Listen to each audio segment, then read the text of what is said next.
Hello friends, how you doing? Day 642. Hope you're doing amazing on this long weekend. Oh my gosh, I'm back for another Storytime Sunday, my friends. I actually was planning on doing something else for live today, but the weather wasn't cooperating, so I thought about what I could share, and I realized it was Sunday, and I haven't done a Storytime Sunday in a while, so I'm coming back to share with you a story. And so, we're gonna go back to winter/spring of my third year at UBC. So I was living on campus at Gage Towers, and for whatever reason, the residence committee, they decided to have a casino night, and it was just for the residents to come out, play, and have some fun, meet some other people, and maybe take a break from the studies. And so, for this casino night, there was a grand prize draw for a trip to Europe. And I'm thinking to myself, man, what a great prize. And it was sponsored by Travel Cuts. So shout out to Travel Cuts. I don't know if they're still there. But they were a travel company on campus. And so they donated that prize. And I was just like, okay. I was just happy. I'm like, oh, sweet, casino night, woohoo! Let's go have some fun, play some cards. And so I'm telling my friends, hey, this casino, let's go, right? A lot of my friends, they were very studious, very, and I was like, I don't care, I'm gonna go play. And so I would tell my friends, and then on my way down there, I ran into my friend Anise. And, he's such a great guy. He was such a great guy. Down to earth, really nice, just solid character guy. Unfortunately, he he passed a while back, and I might do another story time Sunday on that. But anyways, I ran into him on the way down, and I said, "Hey man, casino night, let's go." He's like, "Oh, I gotta study." He's always studying, and said, "Dude, just for an hour or 2 hours, look, the raffle prize, it's a free trip to Europe, dude. You could win." He's like, "Yeah, okay. Yeah, so now I'm just going to study." I'm like, all right. I'm like, hey, when he was leaving, I said, hey, I'm telling you right now, I'm going to win that trip. If you don't go, I'm going to win that trip. I'm telling you for sure. He says, okay, you win the trip. I'm like, I will. And so, and you know what? I was young. I was like, 19 at the time? No, 20. Yeah, I think it was 20. And, with 20, they know everything, right? So I'm like, I'm going to win that trip.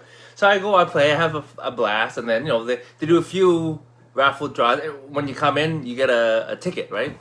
And so they do like 3 or 4 raffle draws, and then the grand prize comes. And so they're reading out 6 numbers. I think 6 or 7. I think it's 6. First 3 numbers, everyone's the same. And so we're down to the last 3 numbers. And then I forget what the number is. Something. I'm like, at first I was like, oh, okay. I have a, now it's double digits. So I have a, 199 chance to win. And then they said the second last number, and it hit mine again. I was like, oh, I have a 1 in 10 chance to win. I was like, shut up. In my mind, I'm like yelling 2. Like in my mind, I'm like yelling out loud, so loud. And then the announcer said 2, and I jumped up like, woohoo! I'm like, come on. I didn't go crazy, but I was like, wow. Like, did I actually win? And they say, okay, we gotta see the ticket. Show them the ticket, the number matched, and I won a free trip to Europe. And they gave me all the details. I was like so excited. I was stunned, but I was excited. And in a way, I kind of knew I was going to win. I don't know. It's just the power of belief, the power of the spoken word. It was just everything in me wanted so much. And I just, just looking back now, I was like, wow, what a trip that was. And then, of course, I had to go back to my room. And I called up my friend Anise. And I was like, dude, guess what? He's like, no. I'm like, dude, guess what? He's like, no. And then I yell at him, guess what? And he's like, you want the trip to Europe? I'm like, I want the trip to Europe. Ah, I told you I would. I'm like, oh my gosh. And he's like, shut up, get out of here. And he was like in disbelief as well. I was like, oh my gosh. I was like, I can't believe I actually won it myself. But dude, I told you I was going to win it. He's like, yeah, you did. And then, I'm like, okay, I just want to share the news, man. I'm gonna get back to studying. But man, I was so excited. And you ever get excited with something and then you just want to share that with somebody and hopefully they enjoy that with you, right? And at the time, so I call up my uncle or my parents. I forget the order. But anyways, when I called my uncle, I told him, and he's like, "Oh, beware, it might be a scam." I'm like, "Scam? Like, it's a business on campus. Like, it can't be a scam." He's like, "Just double check." I'm like, "Okay, fine, whatever." He's just worried about me, right? So I get it. And so when I looked into it, I just had to pay the taxes, right? Which was like $100 and something. But get this, I want a free airfare to Europe from Vancouver and a first class 10-day flexi pass on the Euro. I didn't realize it was actually first class until like halfway through my trip. I was sitting in the economy section when I could have been sitting on the first class when I was on the trains. And man, what a trip it was. Anyways, I'm not going to share with you my trip to Europe, but some of the things that actually came about when I won the trip. So I told my parents, and my dad's like, "Oh wow, okay, well, that should be a great trip." And my mom wasn't so enthusiastic. She was more concerned. She's like, there was some wars going on in the Middle East, and she's like, "Oh, where are you going?" She's like, "I don't think you should go." And I'm just kind of laughing in my head. I'm like, I'm going. I don't care. Like, I don't know. There's no way you can stop me. I'm going to this trip. And, so sometimes, I get it. It's a mother's, protection. She's just worried. She doesn't want me to get hurt. I get that. And I was only 20, I think, at the time. 19 or 20, I forget. Spring of third year. And so, talked to my parents, and I said, "Hey, I had some money from the grants that I got from the government and left over. So I'm like, hey, I'll just use that money to go travel, right? Pay for my expenses." And I said, "Hey, it'll be amazing." I talked to my brother, my younger brother, and I said, "Hey, it'll be an amazing trip if you can come with me." And I think my parents said okay, and we were starting to plan our trip together, but then for some reason, my parents decided to not allow my brother to go. At first, I was heartbroken. I was like, "What?" I'm like, I thought it would have been an amazing bonding trip with my younger brother, right? So in the end, I went alone.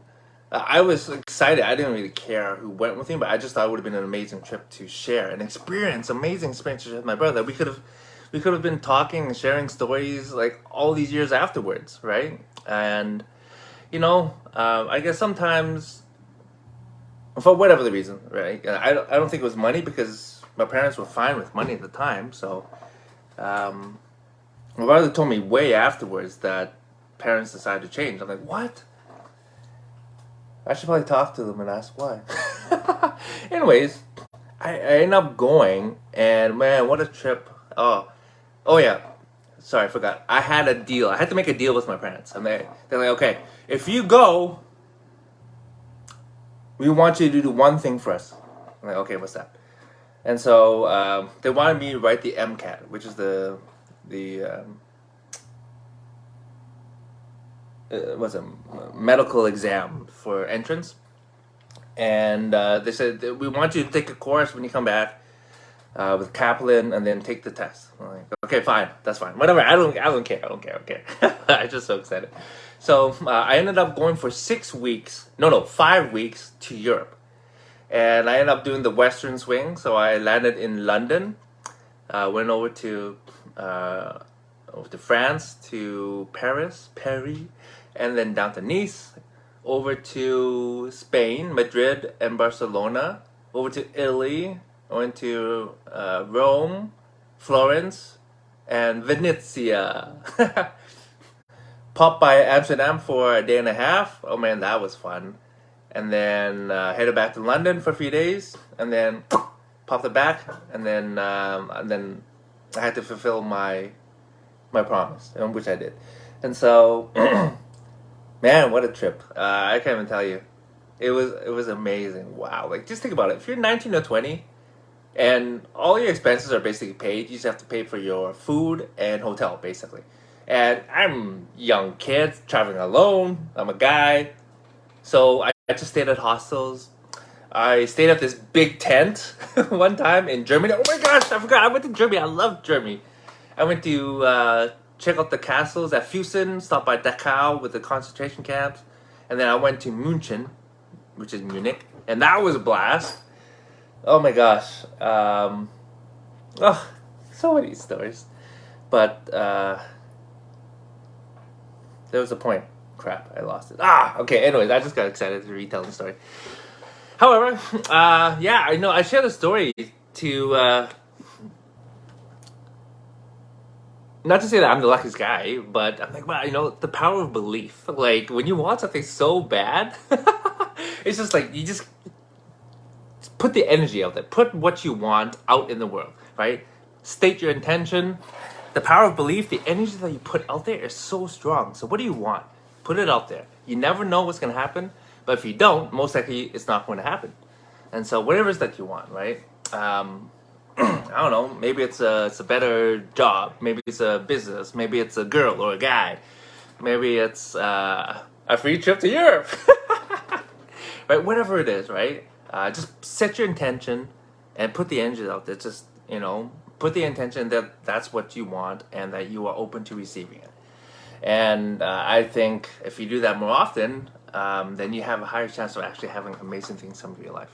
And so, man, I gotta go back to Europe this time, but not backpack. Oh yeah, okay. So I backpacked across Europe. Excuse me. So I had a place to stay in London, luckily, and a place in Paris. So basically the two most expensive places. So I was very fortunate that I had places to stay, so I didn't have to worry about a room there. I just had to pay for my food every day. And essentially during the day, I ate very frugally. And at night, I made sure I had like authentic local cuisine. Because I've always wanted to try like the authentic, like actual food from each country, right? And so, but for me to be able to actually indulge in a nice meal at night, I had to scrimp and be quite stingy during the day. So that's what I did. But I was more than happy to do that. And yeah, as I stayed at the different hostels, the cool thing is I was able to meet other travelers, have stories, and honestly, I didn't even know where I was gonna go. So I would just always ask the travelers. I was like, "Hey, where are you going?" "Oh, okay, cool." And then if they're open to it, I go with them. If not, I go check it out myself. So yeah, what a freaking amazing trip of a lifetime. And I gotta actually do that trip again, and other parts of Europe and other parts of Asia. There's just so much I want to see. But this time, obviously, as an adult, I want to do some friends with money and to do it up a little bit more. So, anyways, friends, that's all I wanted to share tonight. And yeah, I'll see you tomorrow, guys. Have a good night.